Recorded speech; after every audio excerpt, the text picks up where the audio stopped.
¿Cómo puede una soda chispa provocar un incendio global? Eso es más o menos lo que le pasó a nuestro sistema alimentario. Hoy vamos a desentrañar cómo un conflicto en un punto concreto del planeta desató un pánico total en los mercados de cereales. Y lo más increíble de todo es que los almacenes estaban, de hecho, a reventar. Vamos a ver qué pasó exactamente. Pues miren, a principios de marzo, el panorama agrícola mundial era la calma chicha. Todo iba sobre ruedas. Los informes hablaban de que había oferta de sobra, el clima acompañaba. Los mercados, estaban quietos, casi dormidos. Parecía que nada, absolutamente nada, podía torcerse. Pero, claro, siempre hay un pero. De repente, un conflicto que iba a más en Oriente Medio. ¡Pum! Se cierra una de las arterias comerciales más importantes del mundo. Y así, de la noche a la mañana, ese equilibrio tan perfecto se hizo añicos. Y con ese cierre llegó una cifra que lo puso todo patas arriba, 20%. Así, de golpe. El 20% de todo el suministro de petróleo del mundo en jaque. La primera pieza del dominó acababa de caer y, créanme, se iba a liar una muy gorda. Bueno, para entender bien esta reacción en cadena, vamos a seguirle la pista paso a paso. Primero iremos al origen de todo, la crisis en el Golfo. Después veremos esa conexión tan curiosa entre el petróleo y los cereales. Nos meteremos de lleno en una semana de auténtica locura en los mercados y luego veremos qué pasaba en realidad con las reservas mundiales. Para terminar, claro, donde más se nota todo esto, en el bolsillo. Venga, vamos a ello. Pues empezamos por el principio, por la chispa que lo encendió todo, la crisis en el Golfo. Vamos a ver cómo un problema en el mar se convirtió en un auténtico incendio en las bolsas de medio mundo. El efecto fue, instantáneo. Un bloqueo total. De un día para otro, ahí estaban 150 barcos parados, sin poder moverse. Los gigantes del transporte, como Maersk, por ejemplo, suspendieron sus operaciones. Pero el golpe de gracia, la puntilla, fue otra cosa. Las aseguradoras dijeron hasta aquí hemos llegado y cancelaron las pólizas por riesgo de guerra. Y claro, sin seguro, ¿quién se mete ahí? El resultado era obvio. Mover cualquier mercancía por mar se puso por las nubes. Vale, todo esto está muy bien, pero ¿qué tiene que ver un problema con el petróleo, con el precio del trigo o de la soja? Pues aquí es donde entra en juego esa conexión, que es clave entre la energía y la agricultura.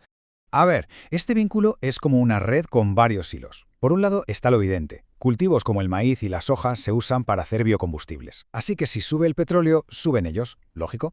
Pero es que además, si la energía es más cara, todo lo demás también lo es. Los fertilizantes, el transporte, todo. Y ojo, que hay un tercer factor que es el de los fondos de inversión. Para ellos, el petróleo y los cereales van un poco de la mano. Si uno sube, apuestan a que el otro también lo hará. Y claro, eso no hace más que echar gasolina al fuego. Y así es como van cayendo las fichas del dominó, una detrás de otra. Fíjense. 1. El conflicto para el transporte marítimo. 2. El precio del petróleo, por las nubes. 3. Los cereales que se usan para biocombustible suben con él. Y 4. El coste de producir cualquier alimento se dispara por los fertilizantes y el transporte. Es, de verdad, la tormenta perfecta. Y ojo, que esto no es hablar por hablar, son números puros y duros. El barril de Brent pasó de unos $70 a 83. Y la urea, que es un fertilizante súper importante, subió $30 por tonelada en unas pocas semanas. Pónganse en la piel de un agricultor. De repente, producir lo mismo cuesta un dineral más. Y ahora, ahora viene lo bueno, porque vamos a ver cómo toda esta tensión provocó una semana de auténtica locura en los mercados. Un efecto latigazo de manual, donde el miedo movía los precios mucho más rápido que los hechos reales. Fue una montaña rusa, de verdad. Imagínense la escena. Lunes, pánico total. El petróleo se dispara un 20% y los cereales marcan máximos. Martes, sale un rumor de que la guerra puede acabar y ¡catapum! Todo se desploma. El petróleo cae más de un 7% y se lleva por delante al resto. Miércoles, la cosa se calma un poco, pero la incertidumbre es máxima.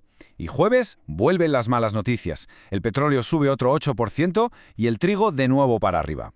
Vamos, que esto no tenía nada que ver con la economía real. Era puro nerviosismo por los titulares. Ese lunes fue de verdad una locura. El miedo se contagió como la pólvora y los precios se volvieron locos.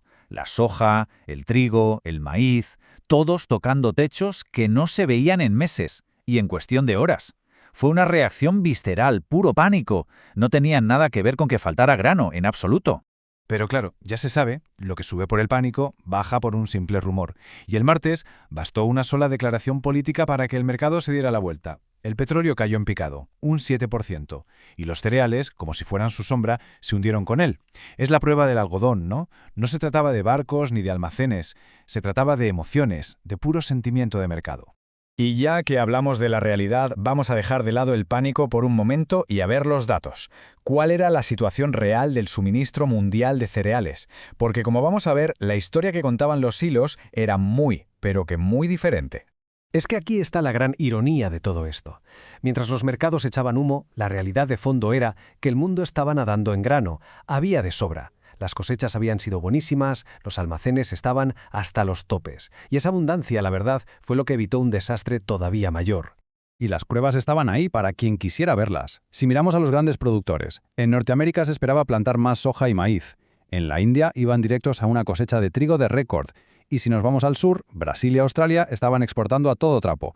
El mensaje era clarísimo. Oigan, que no falta grano, el problema no es de escasez. Pongamos un ejemplo práctico. Egipto, un país que necesita importar un montón de trigo. En medio de toda esta crisis, ¿de dónde lo sacaba? Pues sobre todo de Rusia, de Rumanía y de Ucrania. Esto nos dice algo fundamental. El sistema global es diverso. Tiene muchas fuentes. Si una se atasca, hay otras que pueden tomar el relevo, por lo menos a corto plazo.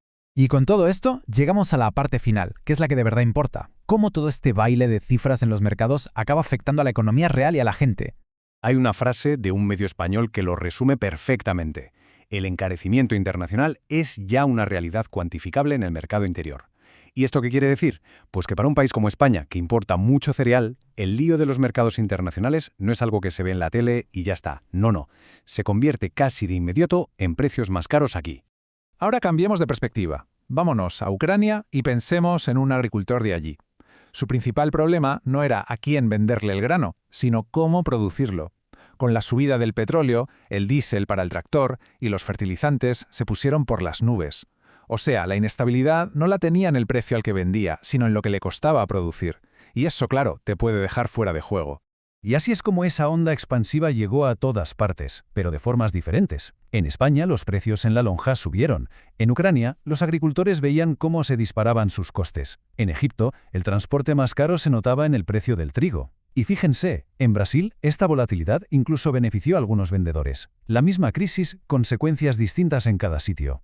Al final, todo esto nos deja una pregunta bastante seria sobre la mesa. Si resulta que había comida de sobra, pero el simple pánico estuvo a punto de colapsar el sistema, ¿qué tan frágil es en realidad nuestro suministro de alimentos? A lo mejor, la mayor vulnerabilidad no está en los campos o en los hilos, sino en la psicología de los mercados.